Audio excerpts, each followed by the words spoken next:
మద్దతు తెలిపి manifesto release చేశాం. మనం ఇచ్చిన మేనిఫెస్టోకి కేంద్ర భారతీయ జనతా పార్టీ మద్దతు తెలిపింది. వైఎస్ జగన్ మాట్లాడుతూ ఉన్నాడు, కూర్చోబెట్టి ఆయన మోడీ గారి ఫోటో వేయొద్దని. మోడీ గారి ఫోటో వేయొద్దని చెప్పి జగన్మోహన్ రెడ్డి చెప్పారా? నీకు మోడీ గారికి అంత పరిచయం ఉందనుకుంటున్నావా? అట్లీస్ట్ నేను చెప్తే మాట బాగుంటుంది, నువ్వు చెప్తే చండాలంగా ఉంటుంది. జగన్ 30 కేసులు పైన ఉన్నాయి నీకు. నేను ప్రత్యేకించి ఈ రోజున వైసీపీకి ఒకటి ఇక్కడ పోలవరం మొత్తం ఎందుకు ఓట్లు వేయకూడదో మీకు చెప్పాను. ముఖ్యంగా ల్యాండ్ టైటిలింగ్ యాక్ట్, అది land grabbing act, Jagan land grabbing act. అది ఇప్పుడు మీరు ఉదాహరణకి అక్కడ ఆవిడ బిడ్డను పట్టుకుంది, ఆవిడ ఆ జీప్ బండి మీద, మీరేనమ్మా మీ బిడ్డకి ఆస్తి ఇవ్వాలని కోరుకుంటారా మీరు? మీకు మీ నాన్నగారు ఆస్తి ఇచ్చారా? ఎంతో కొంత ఒక ఎకరమో చిన్న పొలమో ఇచ్చారా మీ నాన్నగారు? మీకు ఎంతో కొంత ఉందమ్మా? ఒక చిన్నపాటి ల్యాండ్ ఉందమ్మా మీకు? ఒక అరెకరమో చిన్నపాటి జాగా ఉంది కదా మీకు? రేపు పొద్దున Jagan land titling act, Jagan land grabbing act కనుక వస్తే మీరు మళ్ళీ జగన్ని చూద్దాం, తండ్రి లేని బిడ్డ అని చెప్పి మీ గుండెలు కరిగిపోయి మళ్ళీ మీరు వెళ్ళి ఓటేస్తే ప్రాణాలు తీసేస్తాడు, సారాలతో చంపేస్తాడు, రక్తాలు తాగేస్తాడు, అది వేరే విషయం. అవన్నీ కాకుండా ఈ నేల ఎవరిది? మనకి వారసత్వాలుగా కొంతమందికి వచ్చింది ఈ నేల. ఉదాహరణకి ఇప్పుడు జగన్ ఏం చేశాడు? పాస్పోర్టే ఉంది, భారతదేశపు పాస్పోర్టు, లైసెన్స్ ఉంది, డ్రైవింగ్ లైసెన్స్. భారతదేశ పాస్పోర్ట్ మీద ప్రధానమంత్రి గారు మోదీ గారు అయ్యారని చెప్పి ప్రధానమంత్రి గారి ఫోటో వేసుకోవట్లేదు కదా. అలాగే డ్రైవింగ్ లైసెన్స్ మీద ఆంధ్రప్రదేశ్ రాజముద్ర ఉంటుంది, లేదంటే Indian union motor driving licence అని ఉంటుంది, కానీ జగన్ ఫోటో ఉండదు. మన దరిద్రం ఏంటంటే ప్రతి పాస్ పుస్తకం మీద ఒక చిరాకైన నవ్వుతోటి జగన్ ఫోటో కనిపిస్తుంది. నీ ఫోటో ఎందుకు వేసుకోవాలయా? మీరు అడగాలి. యువత పవర్ స్టార్ అని మాట్లాడతారు మీరు కూర్చోబెట్టి. మీరు అడగాల్సింది జగన్ని. ఈ కోపం, ఈ స్లోగనీరింగ్ వైసీపీ వాళ్ళ మీద చూపించండి, వాళ్ళ నాయకుల మీద చూపించండి. మీ ఫీజు రీఎంబర్స్మెంట్లు మీకు వచ్చినాయి? ఎవరికన్నా ఫీజు రీఎంబర్స్మెంట్లు వచ్చినాయా మీకు? ఫీజు రీఎంబర్స్మెంట్ రాకపోతే ఏం చేస్తాం? ఎవరిని అడగాలి? కోపాన్ని ఎవడు మీరు చూపిస్తాడు? ఎన్నికల్లో మీరు చూపించాలి మీరు. అలాగే land titling act, Jagan land grabbing act కి మన పాస్ పుస్తకాల్లో జగన్ బొమ్మ వేసేసుకున్నాడు.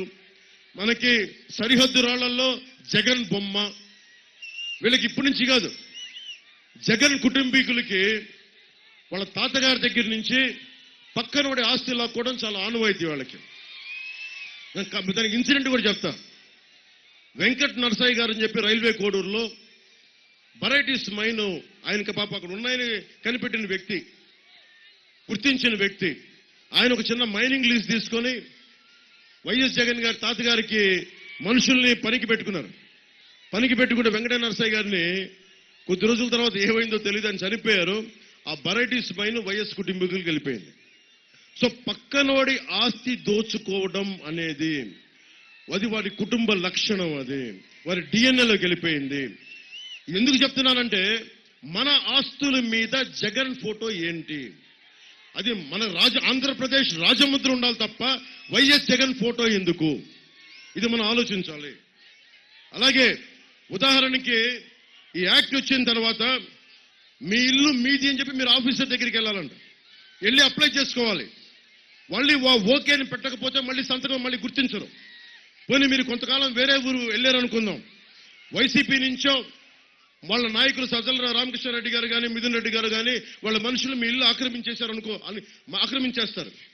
జనరల్ గా అలా కబ్జా పెడితే మనం వెళ్ళి పోలీస్ స్టేషన్కి వెళ్ళాలి, ఆ తర్వాత కోర్టులకు వెళ్ళాలి.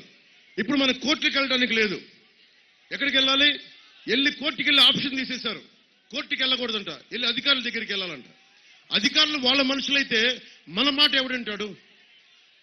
ఈరోజు చూశారు కదా, చిన్నపాటి పని చేసుకోవాలంటే వాళ్ళ అధికారులు చెప్పకపోతే మన మాట వింటల్లా. అలాంటిది మన మాట ఎవరు వింటారు? వెళ్ళి వాళ్ళ చెంచా వాళ్ళ కింద పనిచేసే ఆఫీసర్ దగ్గరికి వెళ్ళాలి. వాళ్ళ కొత్త రూల్ ప్రకారం మన ఆస్తులకి డాక్యుమెంట్స్ ఉండవు, ఒరిజినల్స్ అన్ని వాళ్ళ దగ్గర ఉంటాయంట. కేవలం జెరాక్సే మన దగ్గర పెడతారంట. ఈ జెరాక్స్ ఇచ్చి వీళ్ళు ఏమైనా చేయొచ్చు. దున్నేవాడిది భూమి అన్నాము. రాంబాబు గారిని అడగండి. వామపక్ష ఉద్యమాల్లో తిరిగి మనం అర్థం చేసుకున్న వ్యక్తి, దున్నేవాడిదే భూమి, దున్నేవాడిదే భూమి అని ఒక వామపక్ష ఒక స్లోగన్, అది నినాదం. కానీ ఇక్కడ దున్నన ప్రతి భూమి వైఎస్ జగన్దే అయిపోతారు. పొద్దున భవిష్యత్తులో ల్యాండ్ గ్రాబింగ్ యాక్ట్ వస్తే ఉండని ప్రతి ఇల్లు వైసీపీ నాయకులది అయిపోతాయి. దున్నే ప్రతి భూమిని తాకట్టు పెట్టేస్తారు, ఉండే ప్రతి ఇల్లుని తాకట్టు పెట్టేస్తారు. మన ఆస్తుల మీద మనకి హక్కు లేకుండా చేస్తున్నారు. ఇక్కడ ఆడబిడ్డలు ఉన్నారు. మీ బిడ్డలకి ఎవరైనా పెళ్లి చేయాలంటే మీరు కూర్చోటి పసుపు కుంకాల కింద స్టాంప్ పేపర్లు ఇస్తాం వచ్చిన అల్లుడికి. రేపు పొద్దున ఎక్కడ ఏమి ఇస్తాం? జెరాక్స్ ఫోటోలు ఇస్తే మనకి తీసుకుంటారా? ఒకసారి ఆలోచించండి. ఇవన్నీ జెరాక్స్ ఇస్తే పెళ్లిళ్ళు జరుగుతాయా? రేపు పొద్దున కష్టం వచ్చింది, బ్యాంకులు ఒరిజినల్ స్టేట్మెంట్స్ అడుగుతాయి. దానికి ఎవరిని దానికి ఏం వివరణ ఇచ్చారు వైసీపీ వాళ్ళు? రేపు పొద్దున కష్టం వచ్చింది, పక్కనకి వెళ్ళి మనం కూర్చోబెట్టి తనఖా పెట్టాలి అంటే, వడ్డీ వ్యాపారి దగ్గరికి వెళ్ళాలి అంటే, మనం తెలిసిన వాడి దగ్గరికి వెళ్ళాలంటే ఒరిజినల్ డాక్యుమెంట్స్ అడుగుతారు. ఒరిజినల్ డాక్యుమెంట్స్ లేకుండా ఫోటో స్టాట్ ఇస్తారంటే ఎవరు తీసుకుంటారు? సో దీన్ని దృష్టిలో పెట్టుకొని ఇది ఒక అరాచక ప్రభుత్వం. ఇది 5 సంవత్సరాలు విధ్వంసం క్రియేట్ చేశారు.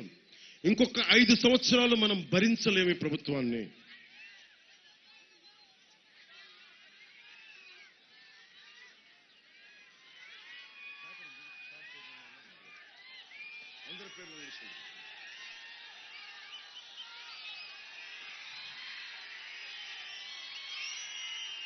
నేను